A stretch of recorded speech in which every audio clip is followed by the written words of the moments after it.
Jump into your nearest light hugger as we delve into Alastair Reynolds' novel that spawned its own series, namely Revelation Space.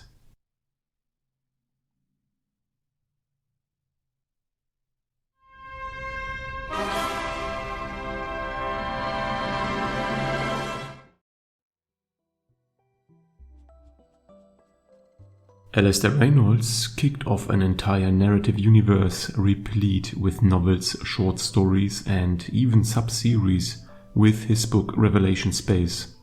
However, even though it is considered to be the first book of the series, it is by no means the first book in the narrative. After all, there are up to 4 prequel novels, depending on how exactly you count them. This brings me to one major point to consider, namely the somewhat confusing structure of this series.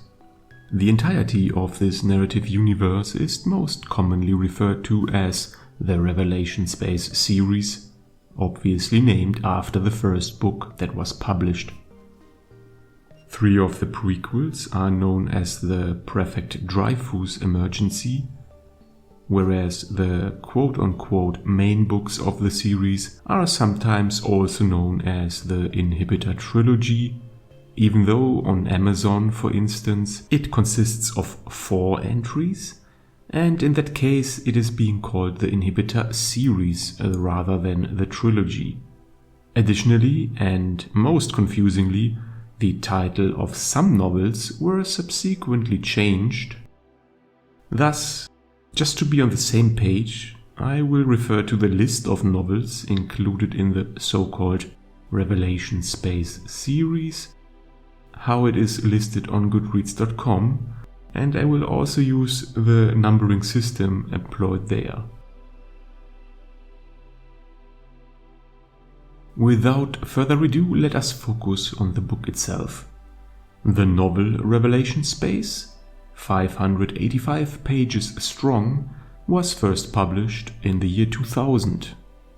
Revelation Space ranks high in the realm of hard science fiction, a notable feat considering Alastair Reynolds crafted an interstellar human civilization without relying on faster-than-light travel, which, as you already probably know, is a common element in many sci-fi novels that span many star systems.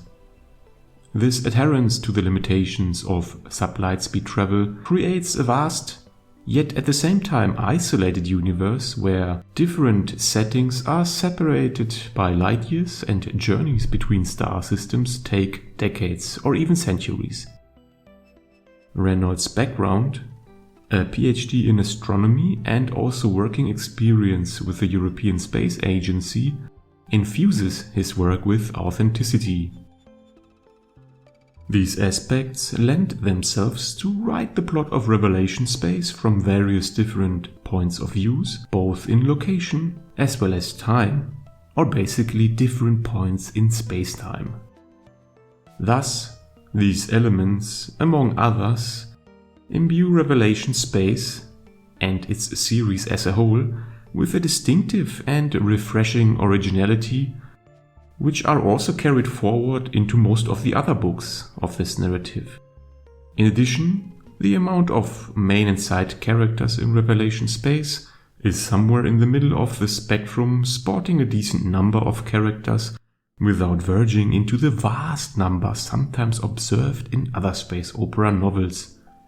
Peter F. Hamilton's works come into mind here. In terms of critical acclaim, Revelation Space was nominated for the BSFA and Arthur C. Clarke Award in the year 2001.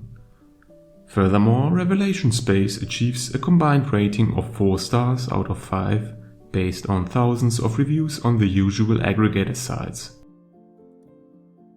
Revelation Space consists of 3 seemingly unrelated storylines that eventually intertwine.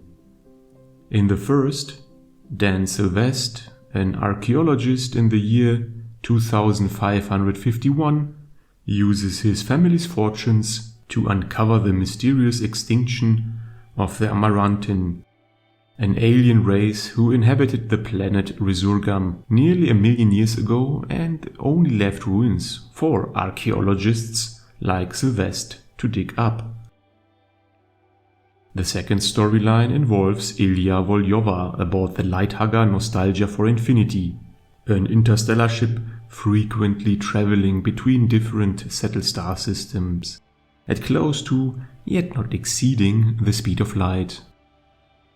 Volyova and her skeleton crew seek out Dan Sylvester, believing he can cure their captain, who is infected with the melding plague, a nanotech virus that corrupts both organic and machine elements.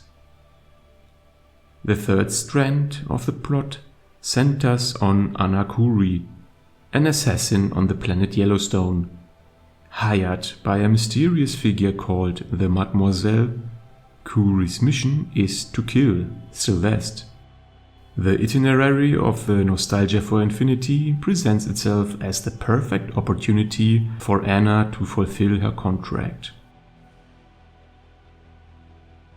Revelation Space introduces several original concepts, notably the previously mentioned nanotech virus that causes the melding plague, and also the significant effects of sublight speed travel between star systems separated by light years. This form of interstellar travel is depicted as an arduous and potentially one-way journey due to the effects of time dilation. Whatever one leaves behind on the departure planet will have progressed by years, if not decades, by the time the traveler arrives at their destination, illustrating the constraints of general relativity. Thus, interstellar travel in Revelation Space is more akin to settlers crossing oceans in the 17th century back on Earth, rather than your casual trip across the Atlantic Ocean on a modern airliner. Furthermore, the melding plague injects the narrative with elements of body horror, a subgenre of horror in general that centers on the grotesque and disturbing transformation or degeneration of the human body.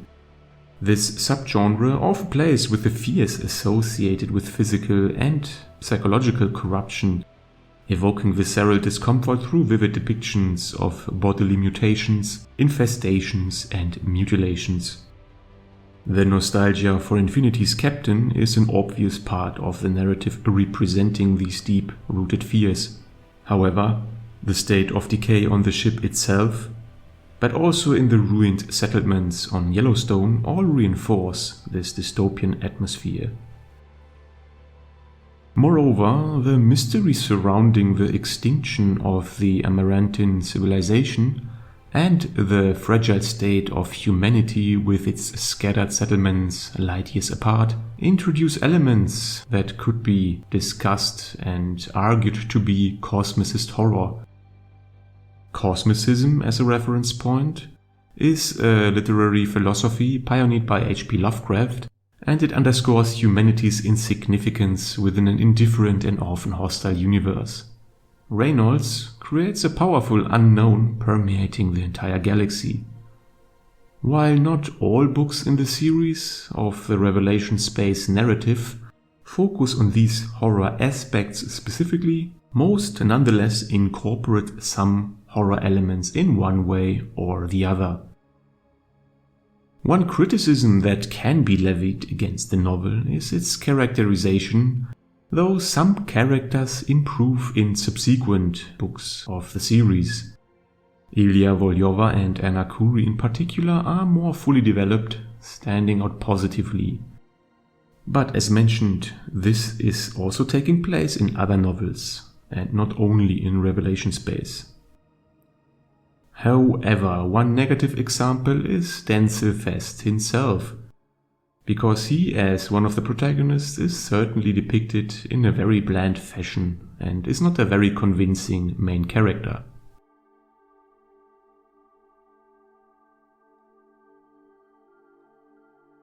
Overall, the world Reynolds creates in Revelation Space is worthy of praise. the dystopic depiction of societies in decay, the horror of the melding plague, and the description of an interstellar humanity still limited by the shackles of general relativity and all its consequences make it stand out. Thus, it is no wonder that an entire book series was spawned from this single novel. There might be a couple of shortcomings, specifically as mentioned when it comes to character development, but these do not significantly detract from the positives that I have mentioned. However, if you are unsure about giving Revelation Space a chance, it might be best to first read its prequel, Chasm City, which can be read as a standalone novel. Thus, you are able to gauge whether Reynolds' writing style is something for you or not, without having to invest into an entire book series.